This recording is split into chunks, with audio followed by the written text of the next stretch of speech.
Tony Khan has made a major announcement, but first, a former AEW World Champion is out of action indefinitely. As of late, Kenny Omega has been teaming up with fellow Winnipeg native Chris Jericho as the Golden Jets, with the two men having their sights set on the AEW World Tag Team Championships held by Big Bill and Ricky Starks. However, it looks like these plans have been scrapped as Kenny has revealed that he's set to be out of action for the foreseeable future, with the story beginning with a post made to X where the cleaner revealed that a recent pain has gotten worse, and he would say, "I can't really sugarcoat this, I'm out indefinitely. I tried to keep pushing past the pain for as long as I could until it became too much. Luckily, doctors caught me when they did. I'll be here, so in the meantime, please enjoy wrestling." Sean Ross Sapp of Fightful would then take to X to reveal the information that he's heard from within AEW, noting that Omega has been working through an illness recently before seeking medical attention this week, and he would say, "We're told Kenny had been ill throughout the last week, even ahead of his match with Ethan Page. He still did the match and the promo and sought medical attention after, where he was hospitalized and diagnosed with diverticulitis. Get well soon to Kenny." Diverticulitis is an inflammation or infection of small pouches called diverticuli that can develop in the lining of the digestive system, often in the colon. Symptoms include abdominal pain and fever. Treatment varies from dietary changes and antibiotics for mild cases to surgery for severe cases. Dave Meltzer of Wrestling Observer Radio would then provide an update from Kenny himself last night, revealing that if Omega had gone another day or so without diagnosis, then things could have been a lot worse, and he would say, "I did not hear if he had surgery on it yet, but he was rushed to the hospital on Friday. He had been in a lot of pain, and he thought what happened was, as you can probably all remember, that he had the hernia in 2022 that was really, really bad, which caused that long period off, and he had been hurting really, really bad, and he had presumed it was a hernia. He had a lot of bloating, which he presumed was another hernia, and he thought he may have messed up his diet somehow and was eating something wrong. He kept training on it, working on it, did the match with Ethan Page on last week's Collision. He was hurting really bad on Wednesday when he did the promo with Jericho on Dynamite. By that point, it was really bad, so he went to the hospital and found out he had diverticulitis. It was a really bad situation. I mean, in the sense of, if he had not gone in another day or so, it could have been horrendous.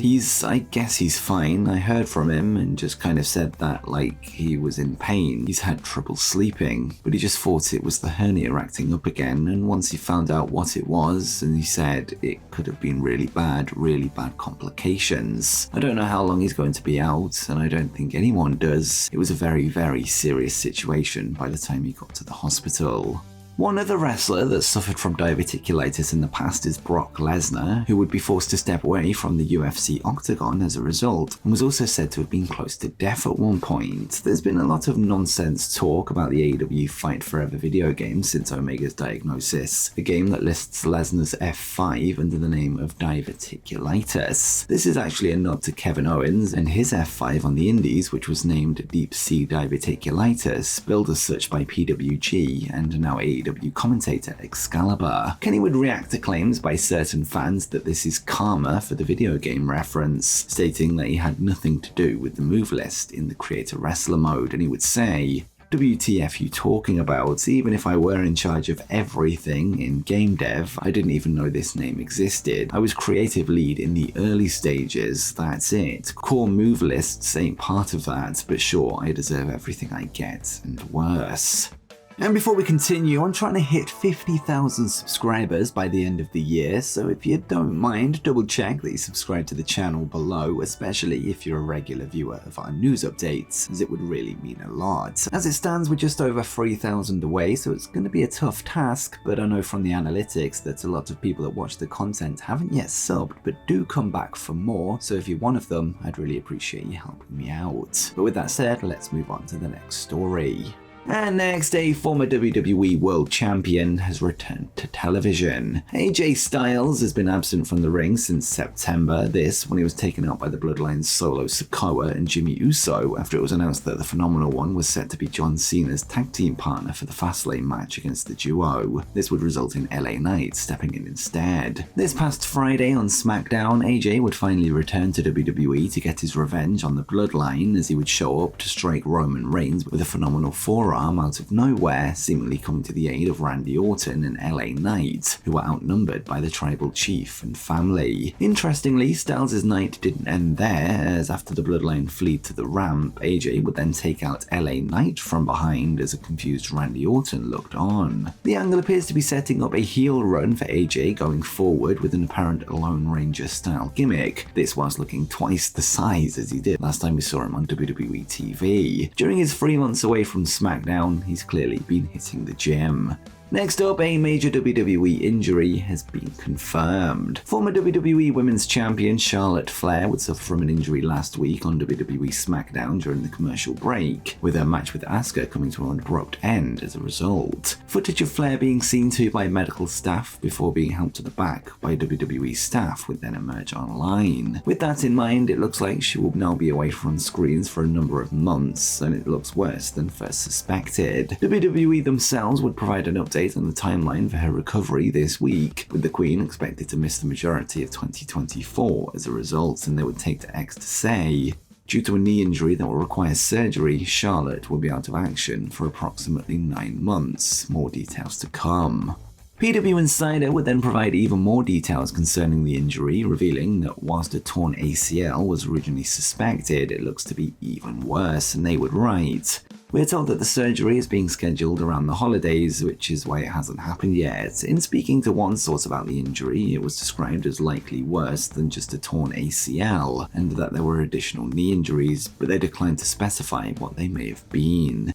It appears that any plans WWE had for Charlotte Flair for WrestleMania will now have to be cancelled, but they're likely even to miss SummerSlam in August.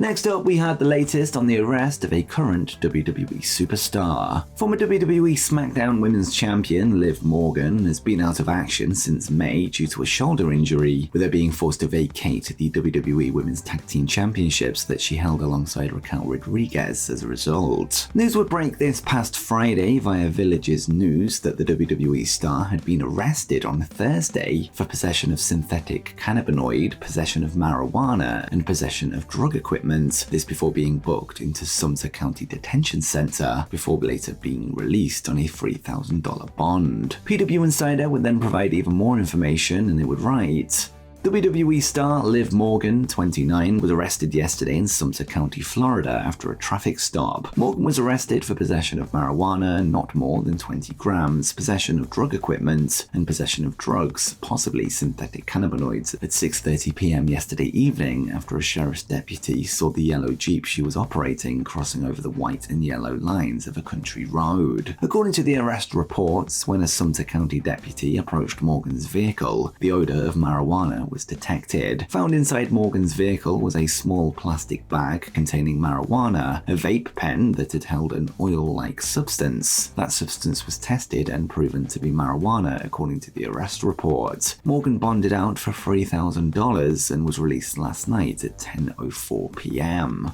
PW Insider would then release an update on the situation, adding that WWE higher-ups knew of the arrest before it became public, and any creative plans for her eventual return from injury have not changed. The belief is that she'll hopefully be back on time for a high-profile program heading into WrestleMania 40. The report also claims that one of the substances found were potentially not even hers, and that they were left in the Jeep by somebody else, and PW Insider would add, one story making the way in the company is that the vape pen, which allegedly contained a synthetic substance that Morgan was charged with possession of, actually belonged to someone else, but had been left in her Jeep. We are told WWE is waiting for the legal process to play out. Morgan is slated to be officially arraigned in February in Sumter County, Florida. Fightful Select have confirmed that WWE haven't tested for weed for years at this point, despite it being listed within the company's wellness policy, something that would have previously held a fine of $2,500. The relaxed stance on marijuana is what seemingly resulted in no punishment or heat within WWE. And next, Tony Khan has made a major announcement. AEW and ROH owner Tony Khan has made a name for himself as somebody fond of making big announcements, and he would make another one for fans last night during the latest tapings for Ring of Honor television, which were held on the same night as a live AEW Collision. Following this Friday's ROH Final Battle pay-per-view, a card main evented by a bout that saw Athena defeat Billy Starks to retain the ROH Women's World Championship, Khan would reveal another title belt as has been added to the company's women's division. During the taping, Tony Khan would introduce the new Women's Television Championship, with a new champion expected to be crowned in the near future. With that said, Tony would not reveal how or when a new champion will be crowned, although we'll likely find out more on next week's Ring of Honor episode, this being the episode that the announcement will air on, with commentary perhaps set to provide more information. That episode goes down this Thursday, December 21st. And before you go, make sure you check out 10 current AEW and WWE wrestlers who were arrested.